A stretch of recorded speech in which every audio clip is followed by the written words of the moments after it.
Feel అవుతారు. ఇతరులకి ఎంత తక్కువ చేస్తే అంత స్వార్థంగా ఉంటారు, అంత నీచంగా ఫీల్ అవుతారు. మన సంతోషానికి మన ఆరోగ్యానికి సంబంధం ఉందని చెప్తున్నాను. ఎంతమందికి గుర్తు చేయాలి ఆయనే మీ స్వస్థతకర్తని?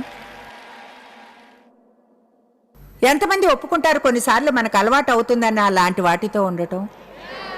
సహజంగా హ్యాండిల్ చేయడానికి ట్రై చేస్తామని. నేను సహజంగా అనేదాన్ని కించపరచడం లేదు, మందులు తీసుకోవద్దని చెప్పడం లేదు, డాక్టర్ దగ్గరికి వెళ్ళొద్దని, దేవుడు చెప్తే అది చేయవద్దని. ఆయన చేయమనేది చేయండి. కానీ చూడండి, అంటే నాకు అది కావలిస్తే అది చేస్తాను, మందులు తీసుకుంటాను, డాక్టర్ దగ్గరికి వెళ్తాను, కానీ దేవుని చేత సరిచేయబడ్డాను. ఒకవేళ అలాంటి వాటి మీద ఎక్కువగా ఆధారపడితే స్పష్టంగా చెప్పకుంటే ఆయన్ని నమ్ముతానని, నా స్వస్థతకర్త అంతగా నన్ను బలంగా ఉంచాలని ఆశిస్తున్నానని, ఆరోగ్యంగా ఉండేలా. బైబిల్ చెప్తుంది, దేవునికై నిరీక్షించేవారు నూతన